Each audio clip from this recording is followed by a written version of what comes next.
Hello and welcome to Proyekto Pilipino. Wala po si Father Tito ngayon, kaya ako po mag-i-introduce ng ating episode. I'm Leloy Claudio, kasama ko po ngayon ang regular co-host natin, si Manolo Quezon, and of course si Carlos Santiago. So in a previous episode, we were already talking about yung barangay, yung basic unit ng governance natin sa Pilipinas at paano makilahok sa politika ng barangay. Ngayon, mag-zoom in tayo ng konti, barangay pa rin ang paksa natin, pero titignan natin paano makilahok ang kabataan sa barangay. Particularly mga kabataan na gusto mag-involve sa SK or yung sangguniang kabataan. Ang guest natin ngayon, we have one academic and we have somebody na involved din sa SK, naging SK chairman, current SK chairman. So our first guest is Paul Buencamino, isa siyang SK chairman at SK Federation President ng San Jose, San Miguel, Bulacan. Welcome, Paul. And our other guest for today is Assistant Hello po. Professor of Department of Political Science sa Ateneo de Manila University, si Papa Arjan Aguirre. Hi, Papa Arj. Kamusta? Welcome back to Proyekto. Ano ka, returning guest ka, di ba? Welcome Yes, back. yes. This is my So, second time. thanks for coming back. So, I think it's good parang, let's begin with Paul, no? Because Paul, involved ka talaga sa SK and sa barangay. Can you talk to us a little bit? Bakit ka nakilahok sa SK? At bakit yung pakikilahok mo sa politika natin? Why did it take the form of becoming an SK chairman para sa'yo? Hello po. First of all po, magpapasalamat po ako dahil ako po ay na-invite nyo para po sa meeting po na ito. Ang background ko po, siguro po tingin ko ay naging para po sa akin talaga ang pagiging SK chairman, barangay chairman po dito sa amin dahil sa naging election po dalawang beses po na napatigil ang barangay election po. So nung dalawa po na yon ay ako po ay tatakbo lamang ng kagawad, SK kagawad lamang po. Tapos po nung natuloy na,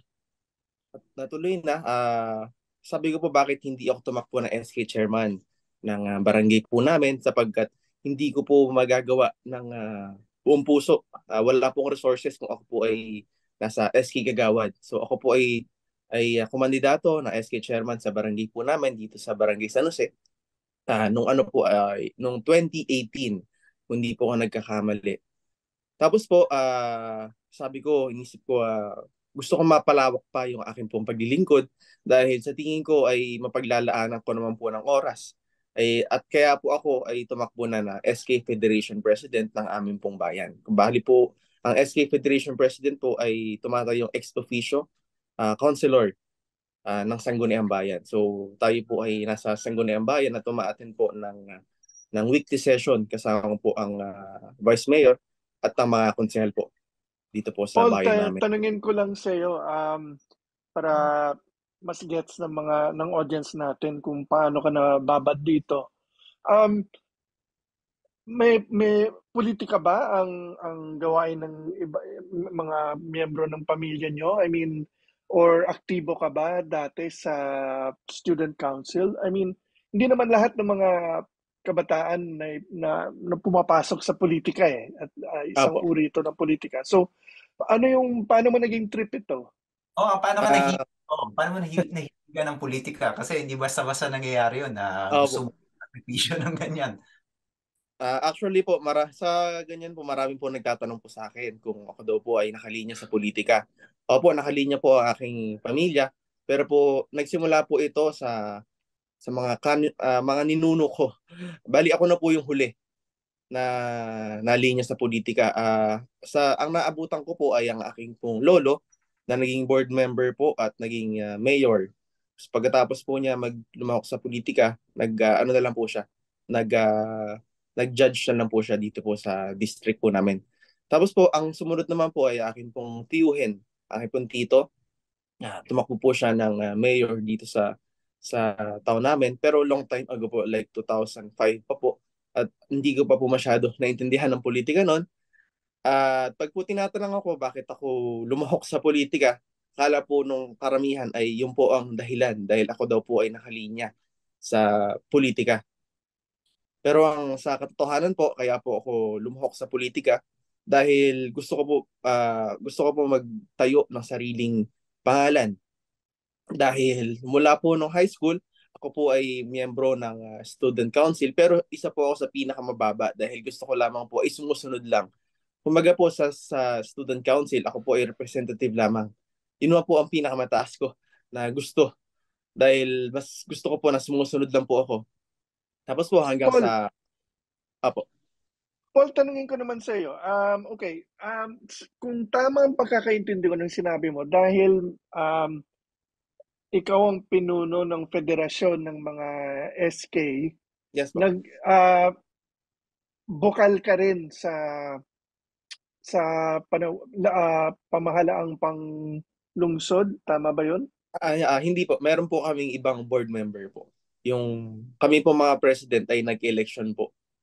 Tapos Okay, but okay, because ang nag-gets ko dahil ikaw yung federation president, may councilor ka din, di apo, ba? apo. So bukal, di ba? Hindi po, board member po ang bukal. Okay. So, can you explain yung ano yung gawain ng SK member, SK chairman, and then paano ito nagiging councilor at kung saan pareho at iba ang trabaho? Because hindi naman lahat familiar sa mga Apo, pwestong ito eh. Di apo, ba? apo. Sa barangay po, ang SK chairman po ay tumatayo din po na barangay kagawad sa bawat barangay po na nasasakupan nila. Ganon din po sa pagiging SK Federation President, tumatayo din po kami na konsehal sa bayan po namin. At na nagkakaroon po ng SK Federation President after po ng elections ng lahat ng SK sa bayan po namin. So kinatawan ka, wala kang executive function. Bale parang mini Wala po. congressman ka doon para Apo. sa kabataan. Ikaw Apo. yung okay. I wanted to ask Arjan because ngayon nandito yung medyo gets na natin yung trabaho ni Paul. But ano ba talaga bakit ba tayo may ganito? Bakit ba tayo may SK person, di ba? And then bakit sila parang they're getting lumped together with the other barangay officials na ini-extend palagi eh. So can you walk us through what that's about? Kasi po ang sabihin natin punot dulo nito, no, makikita natin na ang barangay at saka yung Sangguniang Kabataan sila yung pinakamalapit sa tao. Basic political unit yung barangay, tapos create yung Sangguniang Kabataan para maging vehicle ng mga kabataan upang makatulong, maging part ng nation building. Ang naging istorya nilang dalawa, halos magkadikit din kasi sabay yung election nila. Tas sa kasamaang palad, sabay din sila madalas na po-postpone. So yun sa barangay, nakalimang postponement since 2005 yun. Tapos sa Sangguniang Kabataan, 6 eh. So mas bugbog yung Sangguniang Kabataan. So maliban sa sila basic political unit at mas direct yung kanilang mga services, may kita natin na ito yung unang-una na pinupuntahan ng mga ordinaryong tao. Kasi kumbaga yung mayor, vice mayor, yung mga councilor, parang kailangan marami na kayong resources. Itong barangay sa Sanggunian, ito yung unang-unang pinupuntahan ng mga tao upang maging part ng government. So kadalasan, kung titingnan niyo yung mga naging performance ng mga tumatakbo dito, mas maliit yung nila, resources na ginagamit. Kasi mas maliit yung parang territory na kanilang kakampanyahan, yung kanilang gagalawan. So mas malapit talaga ito sa mga tao, ordinaryong tao. So sa English tinatawag natin yung low barrier to entry, di ba? Mas makapasok. So sa demokrasya natin, dapat mas maraming pwede magserbisyo. Kaso lang, para tumakbo ng congressman, for example, or kahit mayor, kailangan mayaman ka. So hindi nakapagserbisyo yung mga hindi ganun kayaman. Totoo. Teka muna, Paul, ano yung requirements para tumakbo?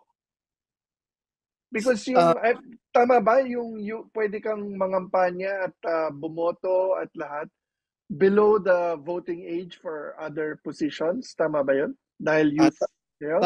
Sa ages po, ang pwede po tumakbo ay 18 to 24 years old before the election. So pag po 24 na ako ngayon, halimbawa po, hindi na rin po ako pwede. Dapat po ay 23 muna bago yung election, on the day ng election po. 24 po dapat. Tapos po, ang pwede pong bumoto ay 18 hanggang 30 years old. Okay.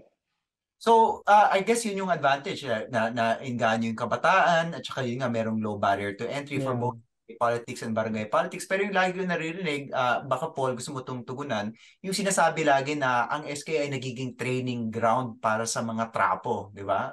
How would you respond to that criticism ng SK? Actually po, partly totoo po at partly na hindi po. Depende po sa SK chairman. Hindi ko naman po nilalahat at hindi ko naman po pilit na itatago ang realidad na ang iba po sa mga kasamahan po namin sa ibang bayan, yung iba po ay dito sa aking bayan, ay yung iba po na nahuli na nagiging trapo ay nakababa na po sa pwesto dahil hindi po namin pinapatagal yung ganong klase ng pamamalakad. Siguro dapat linawin din natin, Leloy, kung ano ba yung ibig sabihin ng trapo. Because sa totoo lamang, tama rin sa aking pananaw na dapat may mga hakbang. Diba? Na walang masama na kung gusto mong maglingkod, papasok ka sa pinakamababang posisyon at kung nainganyo ang mga botante, pwede kang maging konsehal, etc. etc. Iba yun sa pagiging trapo. Arjan, I don't know, how would you define it, di ba? I mean, kasi sa atin, pagiging trapo, ugali di ba? So ako ang pananaw ko kasi diyan yung pagiging trapo siya nagiging vehicle din talaga or nagiging means din ng mga successful politicians because they know the rules of the game, the practices, yung mga ginagawa, yung mga pagiging indisposisyon ng pagiging politiko. Ang nagiging nagiging dahilan lang kung bakit nagiging masama ito kasi parang yung mga business as usual na mga negative na mga practices na rin nila na-imbibe din nila So, yun yung parang I think to make it basic, I think pag pinag-uusapan natin, at least in media, ang ibig sabihin ng trapo, yung pananaw na para makuha mo ang suporta ng taong bayan, kailangan mo sila suhulan. Hindi po ba? So, I think that's the basic foundation ng pananaw ng pagiging trapo. Hindi yung paglilingkod, hindi yung pagbibigay ng serbisyo, kundi pagbibili at pagbebenta ng impluensya, di ba? At pangungurakot. Yung pangungurakot. Yun yung business as usual. So, linawin natin. So, pag sinasabi ni Paul na yes and no, I think it's very clear. Yung no in the sense na, well, we're assuming, di ba, na hindi naman kurakot si Paul. At hindi niya, di ba, at hindi niya sinusugulan ng mga botante niya, di ba? I just wanted to get it out there. Because ang isang iniiba rin natin is yung standard way of thinking na lahat ng gumagawa nito, ibabaliwala na natin So I guess yung flip side, yun yung Manolo nabanggit mo, ang trapo, nanunuhol at para manuhol nangungulimbat. So two sides of the same coin. Pero I'm sure Arj, Paul, lalo na ikaw Paul, meron ka rin nakita mga example ng mga barangay officials na opposite nun, na talagang serbisyo. What's a good example for you ng barangay official who actually made the difference? Yung konkretong intervention na gumanda yung buhay ng mga kabarangay niya dahil sa trabaho niya. May ikakwento ko mababahagi sa amin? Yung very marami-rami naman po ako nakikita na talaga naman pong gumaganap sa kanilang posisyon dahil sila po ay pinagkatiwalaan ng mga kabarangay po nila. Dito po sa amin, usually po ang mga sentro po ng bayan, sila po ang mas nakakaganap ng mabuti. Dahil ang sentro po ay isa sa pinakamalaki na ira. Kaya ho ang kanilang mga resources ay medyo malaki po. Na ma-maximize po nila ang mga resources, may mga business establishments po na nagkakaroon po ng bayad, mga business permit po sa mga barangay. So mas malaki po ang pondo ng mga sentro na mga metro bayan, kaya po sila ang mas nakakaganap ng mabuti sa kanilang barangay. Yung IRA, yung internal revenue allotment, kumbaga yung porsyento na pupunta diretso sa munisipyo o sa barangay mula sa buwis sa lugar nila, di ba ba? Opo. Okay. But Meron ka ba Paul, doon na sorry, local Laloy. government officials? Kahit sa ibang barangay. Sorry po. Meron ka bang mga example ng mga hinahangaan mong mga local government officials at bakit ka napahanga sa kanila? Kasi po, pag po kasi sa mga local government officials, hindi po ako mahilig magtingin po sa kanila. Talagang ako po mismo ang naghahanap, sino ba ang pwedeng gayahin, dahil kung minsan po ako rin naliligaw po ako ng hindi ko po alam na kung anong proyekto ang akin pong dapat gawin, at yung prinsipyo ko po ay naghahanap po ako ng tamang i-idol. Sa ngayon po, ang nahanap ko na pwedeng idolohin ay si Mayor Vico Soto po. Bakit So po? far. Bakit? Nakita niyo kay Mayor Vico? Kay Mayor Vico po, ang nakita ko po sa kanya unang-una ay ang kanyang pamamalakad po sa Pasig po. At pati na rin po yung nasaksihan ko po yung pagpapamigay po niya ng mga ayuda nung kasagsagan po ng COVID-19. Paul, ito yung parang philosophical question, I guess. Dahil ikaw yung kinatawan ng youth Apo. at wala kang executive functions, hindi ka naman talaga nagpapalakad ng tanggapan o ahensya Hindi o po, hindi. programa. Kung tama ang pagkakaintindi ko, pwede kang makipag-usap sa mga kinaukulan, sa barangay chairman, sa mga nagpapatakbo ng mga tanggapan.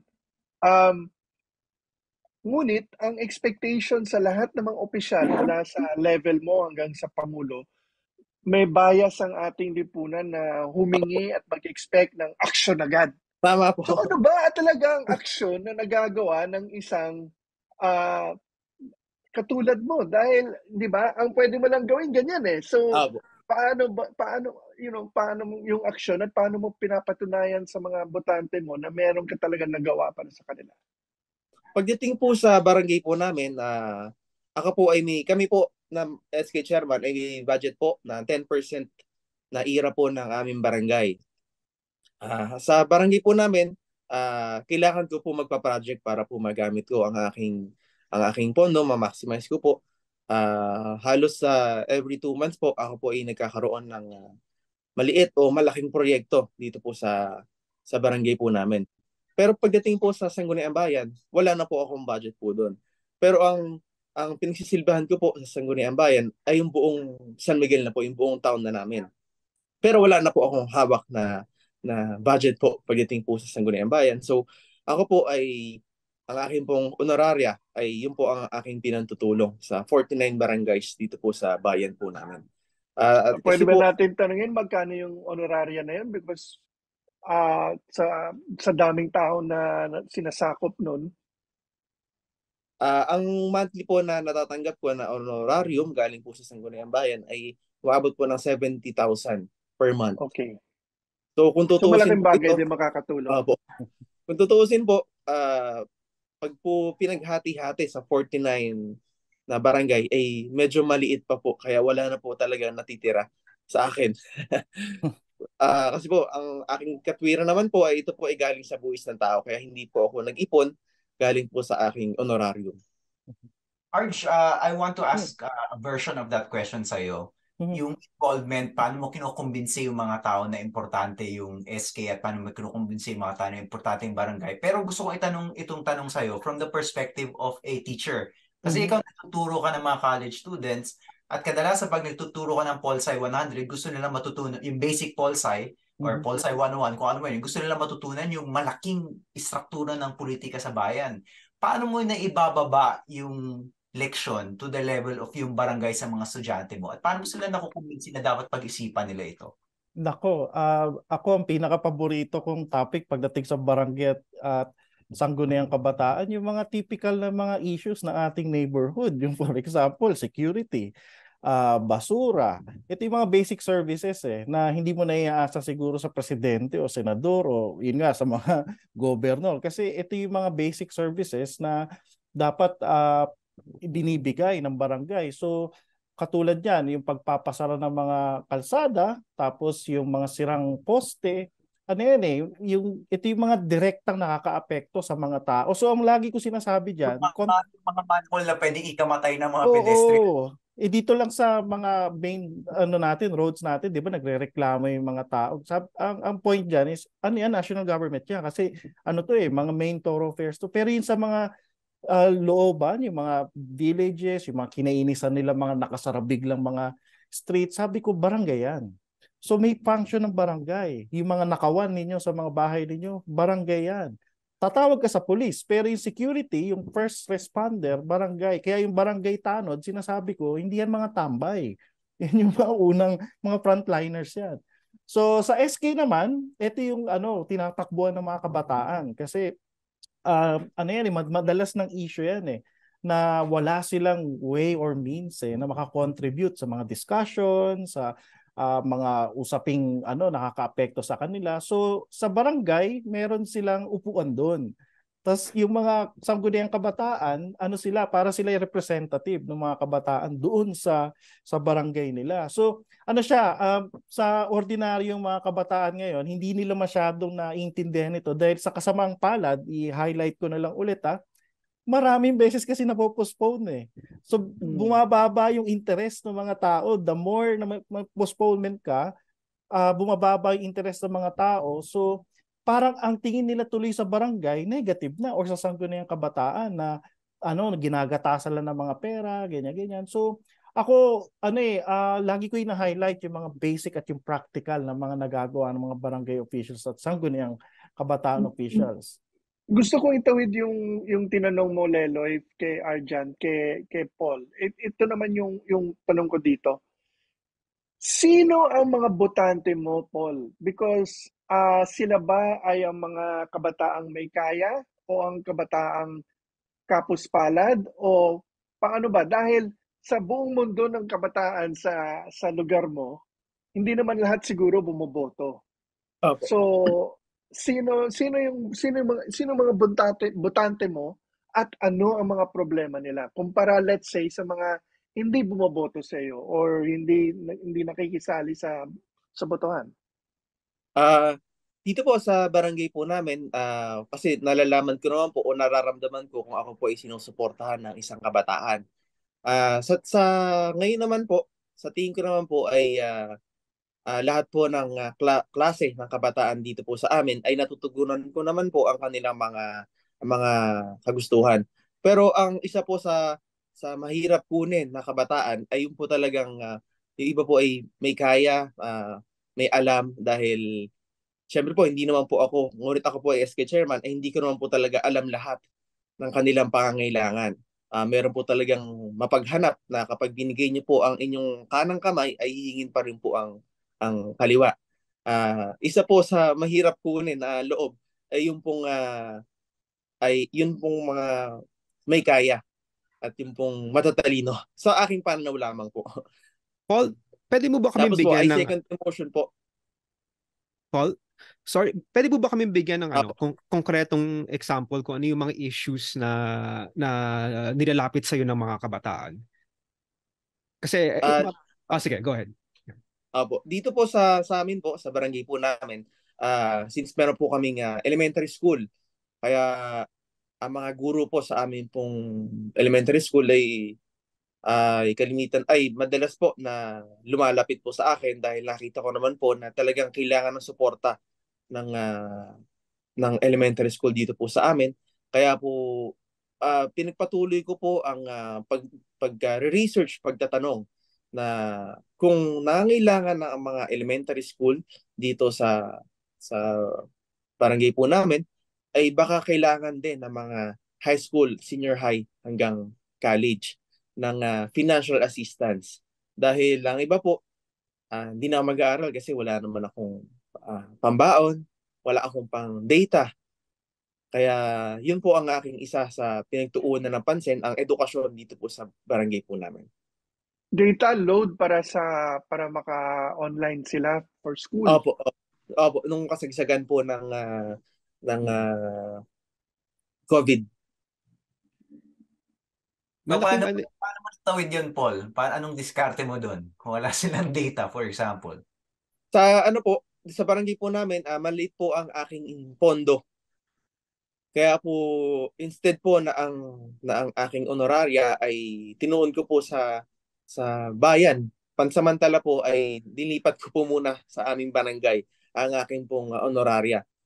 Ah, pag po tinuos, ang matutulungan lamang po ng SK Council dito po sa amin na estudyante ay humigit kumulang mga 30 students lamang po.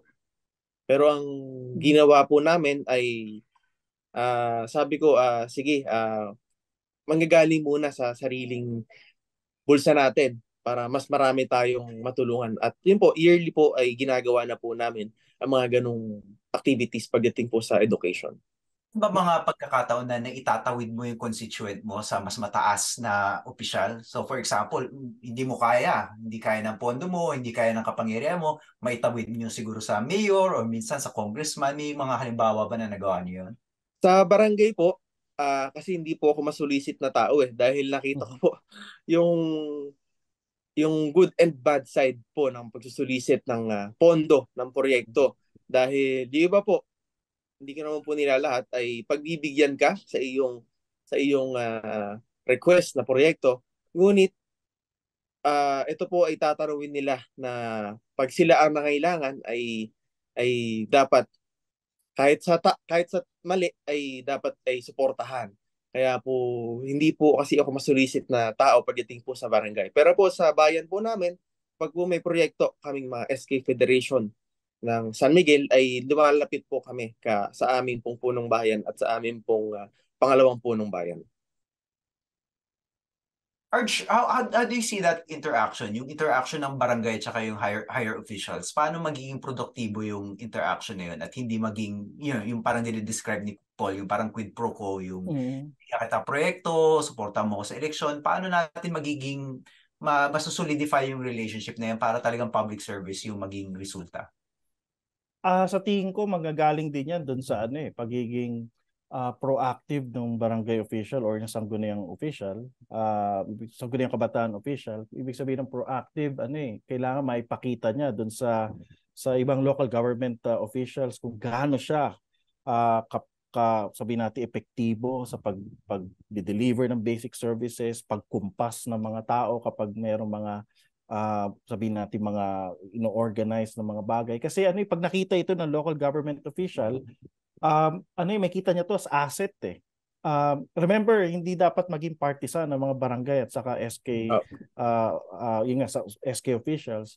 Pero may para yung mga local government officials nakikita nila asset ito kasi nasa nila teritoryo nila So nalalapitan din nila ito later on. So kapag proactive yung barangay official sa yung SK official, nababaliktad yung equation. Ibig sabihin, instead of barangay official, SK official yung nagdi-depend sa mas mataas na local government official, dito yung local government official yung lalapit sa mga barangay at SK officials for support, for help, for assistance, especially siguro sa mga proyekto rin ni mayor, proyekto ni councilor o kaya sa darating na eleksyon. So yun yung nakita kong pattern so far sa mga iba't ibang mga barangay. Remember, we have 42,000, more than 42,000 barangays out there. So merong mga cases kasi doon na effective yung barangay captain, na parang na-hold hostage niya yung mayor na sige, hindi ka tutulong, hindi mo mabibigyan support yung lugar namin. Naku, yari ka ibig sabihin hindi ka makakaasa ng support sa amin sa darating na eleksyon. So remember, every 3 years yung local government elections, di ba, yung mayor, council, itong mga barangay minsan dahil nga sa pagka-postpone, sila yung nandoon sa baba, sila yung mga nagiging organizer pagdating sa election. Arjan, may gusto kong i-follow up doon, but before I forget, may tatanong lang ako kay Paul. Paul, so yung usapan natin ngayon, mainly mga informal and formal yung nagagawa mo sa pamamagitan ng pakiusap, sabi nga ni Leller, paghanap ng diskarte na maganda pagdating sa pondo na nilalaan para sa iyo. But gusto kong balikan yung aspeto ng trabaho mo bilang kinatawan, bilang in a sense mambabatas para sa barangay at sa syudad dahil nakaupo ka sa barangay council and then dun sa city council. Ito yung pagdating sa ordinansya. Dahil nakaupo ka doon, meron ka ding papel na ipasok ang boses o pananaw ng kabataan sa lahat ng mga ordinansya at mga patakaran na ilulunsad ng barangay o nung syudad. So, paano mo ginagawa ito? Anong nagiging batayan mo? Paano mo pinapasok ang pananaw at boses ng mga kaedad mo?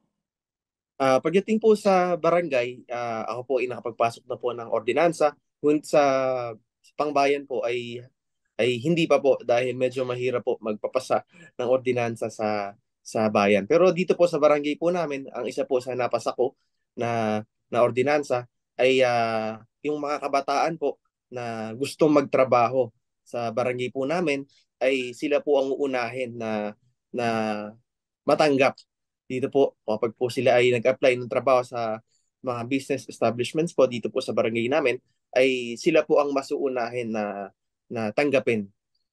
Basta po dito sa barangay po namin. And then, Arjan, yung babalikan ko yung pinag-usapan yun ni Leloy. Pinag-usapan namin ito nung naging guest namin yung isang napaka-experience na barangay official na tagal na yun doon. And then sabi niya, sa totoo lamang, ang pagdating sa makinarya ng mga partido o ng mga pinuno, talagang bahagi ang barangay. Kahit officially, di ba, sinasabi mo they're supposed to be non-partisan. Ako naman, ang tanong ko, dahil tuwing may gathering ng media, ng mga academic, palagi ang maraming, di ba, umiyak na, walang nangyayari sa mga partido, namamatay mga partido, walang pumapasok sa partido. And yet, pag-isipin mo, yung basic foundation natin, bawal ang partido. And ang ideal nature nito, dapat nakikilahok ka at merong presence ang mga partido sa ugat. So how are we resolving this? Is this a case na naging masyadong purist ang mga nagsulat ng konstitusyon natin? O paano ba ito? Hindi ako nagtataka na wala na ang tawag ko nga sa mga partido natin manananggal dahil national upwards wala nang waste below. Yeah. So what has this resulted in? Anong klaseng mutant evolution ang nangyayari, and ano mangyayari sa mga katulad ni Paul na the first half of their political career bawal mag-isip na miyembro ka ng partido, and then afterwards kailangan naman siya maging miyembro? Ako, matagal ko rin siya na pag-isipan, no, Manolo, kung bakit nga ganun, walang party or pinagbabawal yung partisan politics sa barangay. Pero nakita ko, ang una-unang napansin, yung territory kasi barangay territory is different from yun nga, yung tinatawag nating yung territory ng local government units natin. For example, yung mayor, di ba, sa city siya or municipality, mas malaki. O kaya pag congressman naman, district congressman, distrito maraming barangays yun. Now, ang punot dulo siguro niyan, ito assumption ko to, no, ay nakaugat do sa pagiging direkta talaga that you will not represent any party or interest here other than the people themselves, yung mga tao mismo na pinaglilingkuran mo. Mas maliit kasi yung teritorya mo. So, yun lang talaga ang paglilingkuran mo. Wala na iba. Kasi kung papansin nyo, may mga ibang lugar din. For example, sa mas highly dense na mga lugar, kunyari, sa Manila, kanto-kanto lang yung barangay So, kanto-kanto lang. Ako meron ako ngayon tinutulungan din na barangay captain sa Caloocan. Isang kanto lang yun. Tapos nagbibiruan nga kami kasi sa darating na eleksyon, kapitbahay niya yung mga kalaban niya. So, sila yung nagbibigayan ng mga regalo ng Pasko. Tapos sabi ko, uy, paano kayo magngangampanya niyan? So sabi niya, katuwaan lang. Ibig sabihin, kami dito, isa kaming parang community. So yun yung parang sigurong explanation kung bakit yung mga framers ng Constitution nung binuhay nila tong barangay na to, parang sinabi nila wala siguro itong loyalty kundi sa tao, direkta sa tao. Well, Paul, tatanungin ko naman sa'yo, pagdating sa election, and then prangkahan tayo dito, pagdating ng kampanya para kay congressman, para kay mayor, o para kay presidente, ano ang papel ng mga katulad mo? Ang Meron mga ba at ano ba? meron naman po, meron po. Usually po ang ginagawa po ng pwede naman po na informal po. So totoo lang po. Napatawa. Thank you. Apo. Ang ginagawa po kasi ako po medyo kabisado ko na po pag nagpatawag na. Pag nagpatawag po ang mga congressman, ang punong bayan, ang governor, sa aming mga barangay officials, alam na po namin, lalapit to ng suporta. Dahil kami naman po bilang respeto po, kahit hindi po yun ang gusto naming suportahan na kandidato, pupunta po kami dahil sa respeto po namin sa kanila. Tapos po, ang gagawin po nila ay magbababa po sila ng proyekto po sa amin. Yung iba po ay natutuloy, yung iba naman po ay hindi. Yung iba po sinasabi, pag nanalo ko, itutuloy ko yung proyekto sa inyo. At kaya sana i-supportahan niyo po. Mga ganong pakakampanya po ang ginagawa po ng mga mas mataas po sa amin. Ako may dagdag ko lang, no. So sa mga nakaraang eleksyon nakita ko rin yung pattern na yan, yung machinery. So may mga levels of sila intervention. So yung inakala ng karamihan, especially mga usap-usapan sa mga media, pagdating sa local, lang siya, citywide, municipality or kaya district. But no, may mga purok leaders, mga kinukuha yung mga kandidato. Magkabilang grupo yan. May kandidato na kayang i-mobilize yung mga barangay purok leaders nila, at meron din ng mga kandidato na kaya mag-mobilize ng mga karibal ng mga barangay officials na kaya nga malaking factor talaga. Ako pina-highlight ko to pangatlong beses na malaking factor yung suspension ng barangay at SK elections, kasi the more na sinususpend nila, the more na nagbibigyan advantage yung mga incumbents. Kaya yung mga incumbents tuloy, sila ngayon yung parang mas nagkakaroon ng kapangyarihan. Automatically, yamado sila. Yeah. Saka kilala na nila yung buong komunidad. Parang talaga alam na nila yung patterns, alam na nila kung sino yung lalapitan, alam na nila yung laro every time merong eleksyon. Yeah. So baka yun yung nagiging problema. Kasi nga, sabi mo, Arjan, ang maganda sa SK, ang maganda sa barangay, low barrier to entry. Pero actually, kung konti lang yung eleksyon, time is a barrier to entry. You actually just effectively the barrier to entry. Baka mas mura nga, pero mas matagal ang hintayan mo. Kaya napaka-importante yung point mo. We should emphasize na dapat din regular tong election na to. Kasi sa akin, parang nagiging self-fulfilling prophecy. Sasabihin natin hindi importante, hindi tayo magkaka-election. So in the minds of the people, hindi nga talaga siya importante. So you really need to break this cycle. Actually, Paul, matanong lang kita. Anong opinion mo dito sa mga delay sa election? Sa delay po ay pagdating po sa mga proyekto. Sa mga proyekto po ay sa akin po mas advantage po ang pag-delay ng election, dahil yung mga hindi ko po nagawa nung isang taon na nakaplano ay pipilitin ko po na magawa sa susunod na taon. Pero pagdating po sa stress, kahit po isang taon na lang. Kasi tama po si Sir Aguirre na napakahirap po ng posisyon ng pangbarangay. Ang kapitan nga po namin ay sa barangay na po natutulog dahil maya't maya po may mga reklamo, may mga request. Kaya ang ginawa niya, ganoon din, maistorbo din ako sa bahay, maistorbo po pamilya ko. Sige, sa barangay na lang ako matutulog, at least nandito lang ako. Kaya mataas din po aking respeto sa aking kapitan, sa mga kagawad po namin, lalo't higit po sa amin pong tanod, dahil akala ko po nung una ang tanod po ay kahit papaano ay mataas-taas ang kanilang sahod dahil sila po ang nagsisilbing frontliner 24 oras. Pero nung nagulat po ako nung nalaman ko kung magkano ang kanilang sahod. Actually, hindi nga po sahod ang tawag nila, allowance na lang. Mapatak lang po ng mahigit more or less 1,500 pesos lamang po per per month. So sabi, paano makakabuhay ng pamilya to? Ang hirap ng trabaho nila. Nabanggit mo po lang tanod, no? Karamihan sa atin, ang experience natin sa barangay, tanod. So ano ba talaga ang ginagawa ng tanod? Ano ba talaga ang katungkulan ng tanod? Sa amin po, ang ginagawa po ng tanod, umiikot po sa barangay po namin, dala po ang kanilang tricycle na pangpatrolya. Habang may umiikot po ay meron po nakabantay sa aming barangay hall para kung sakali po na wala po si barangay chairman, ay sila po ang tatawag kay kapitan para po magsabi na may reklamo sa oras na ito.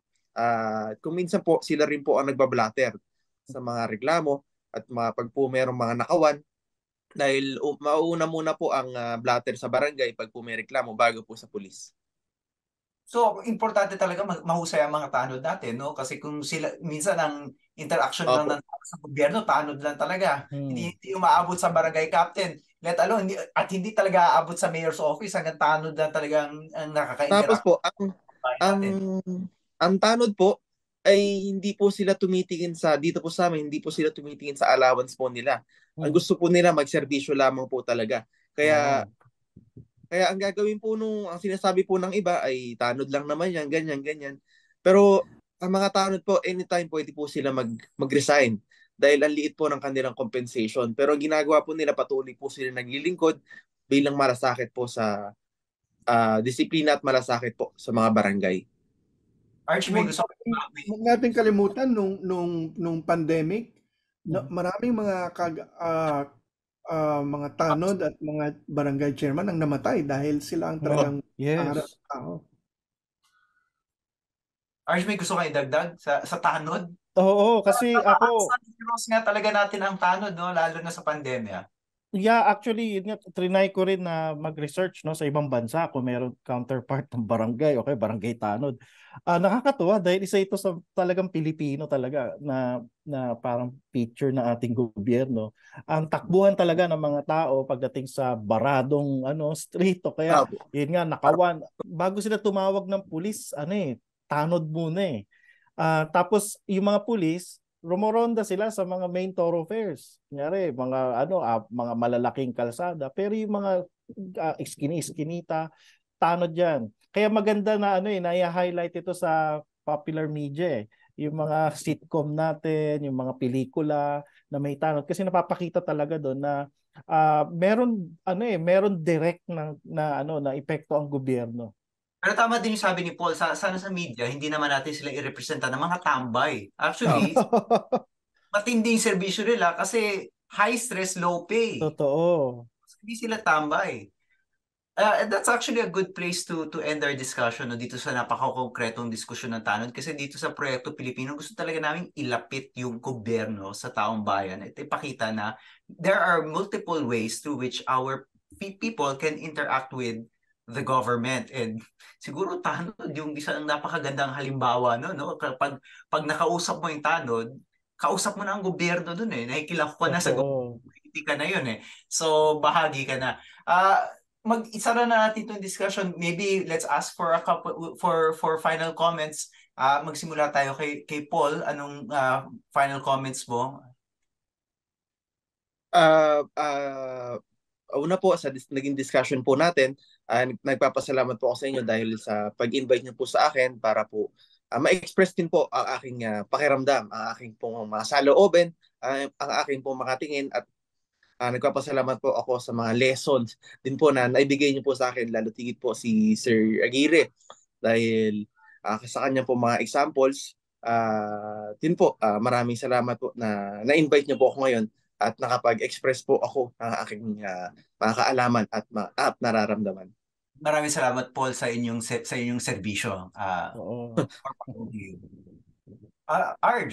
Oy, salamat sa pag-invite muli. This is my second time. So ako parang happy ngayong araw na to dahil yung topic ay ito yung mga hindi masyado na pag-uusapan eh. So thank you rin Paul sa serbisyo mo, kasi ito yung madalas ko sinasabi rin sa mga estudyante ko, sa mga kausap ko, na wag na kayong masyadong sumausaw sa yung national politics na napaka-toxic.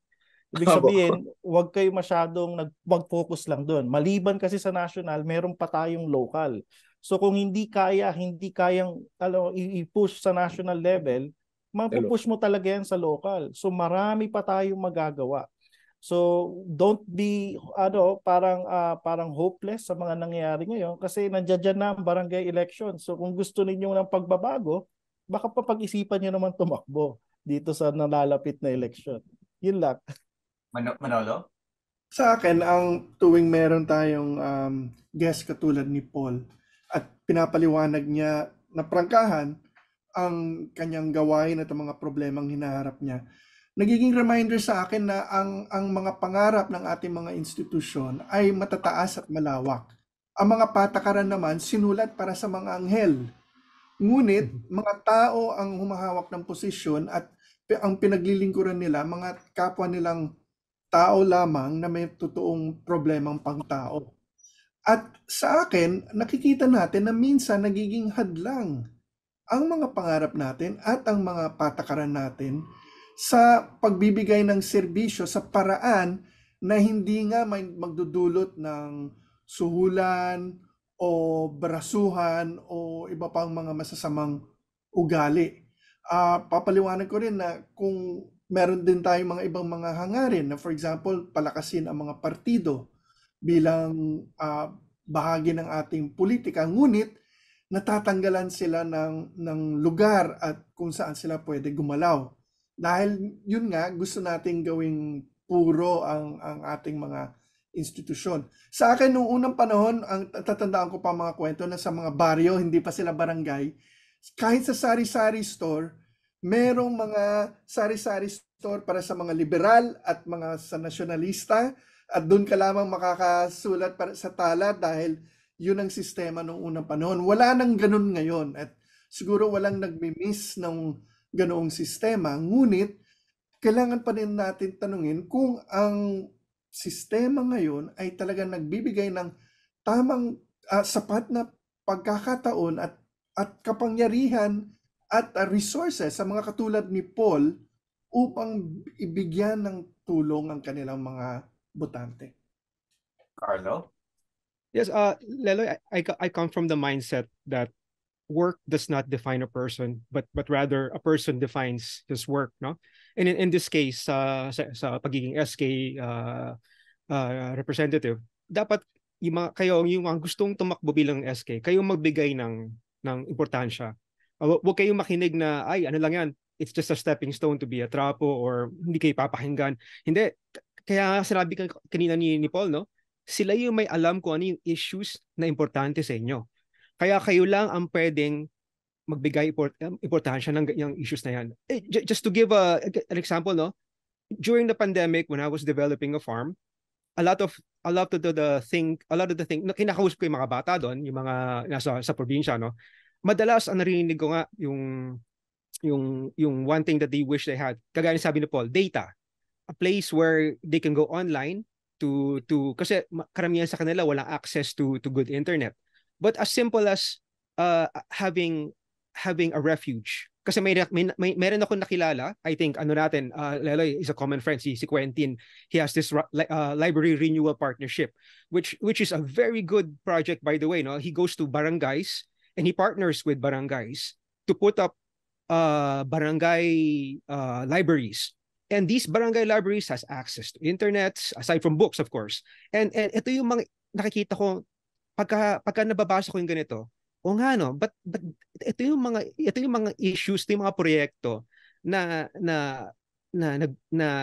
it's life-changing, especially for someone who doesn't have access to the internet, where he can go online to go to his classes. Ito yung mga issues na naiisip ko right away pagka narinig ko ano ang pwedeng gawin ng mga SK representatives natin. Napakaganda ng point mo, Carlo, kasi nga yung nabanggit ko kanina, meron talaga ang self-fulfilling prophecy. Pag sinabi mong walang kwenta yung SK, di magiging walang kwenta yung SK kasi hindi mo papansinin kung sino yung tumatakbo, hindi ka maiinis pag ma-delay yung election, at ikaw mismo, hindi ka tatakbo para sa SK kung sa tingin mo madumi yan, di ba? So, talaga kailangan baguhin natin from the ground up yung perception ng SK at barangay at doon na talaga natin mababago yung itong mga sistema na to kung may problema tayo dito. It's because it's very napakadaling sabihin madumi yan pero mas mahirap yung magtaya at importante sa atin sa Proyekto Pilipino yung magtaya. Isa din sa mga tema natin dito sa programa natin. So maraming salamat ulit sa ating mga guests, Paul, Arjan, sa ngalan ni Father Tito Kaluwag, ako si Leloy Claudio with Manolo Quezon and Carlos Santiago. Ito po ang Proyekto Pilipino. Maraming salamat po.